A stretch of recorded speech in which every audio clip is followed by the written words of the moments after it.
हेड़ी अलियार खान हुसैन खान पठाण महफिल मोहब्बत बारपुरा सिपाही जमात प्रमुख।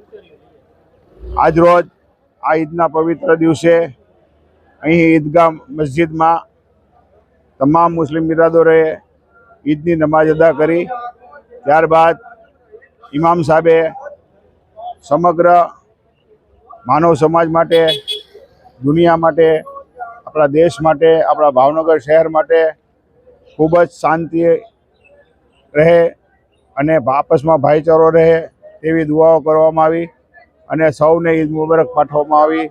अमारा तरफथी पण तमाम हिंदू और मुस्लिम भाईओ ने खूब खूब ईद मुबारक।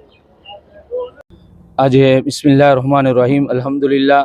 आज बधाए भावनगर थी पूरा शहर में बधाए लोको ईदगाह में आया अने ईदनी नमाज अदा करी। आ हमारा माटे एक बहुत खुशीनो मौको है अने हमें दुआ करवी छी कि अल्लाह ताला हमारा शहर नी अंदर, शहर भावनगर नी अंदर और हमारा मुल्क हिंदुस्तान नी अंदर अने पूरी दुनिया नी अंदर अमनो अमान, शांति, मोहब्बत कायम फरमावे अने अल्लाह ताला तमाम आपस में भाईचारो नसीब फरमाए। आ खुशीनो दिवस है अने हमें आ खुशीना दिवस में पोताना जे यतीम, गरीब, बेवा अने जरूरतमंदो जे माणस होय छे एनी भी हमें मदद करवी छी। अल्लाह हमने तौफीक आपे छे तो हमें करवी छी, एना माटे भी हमें अल्लाह तबारक तआलानो शुक्रिया अदा करवी छी। अने हमें खूब हमारी कौम ने एक मैसेज भी आपवा मांगवी छी कि हमें दुनिया नी अंदर, बिजनेस नी अंदर, एज्युकेशन नी अंदर हमें आगळ वधवानी कोशिश करवी छी। हमें दुआ करवी छे कि अल्लाह हमारी कौम ने अंदर खूब मोटा मोटा लीडर अने खूब मोटी फील्ड में अंदर आगळ वधारे एवी हमारी तमन्ना अने दुआ।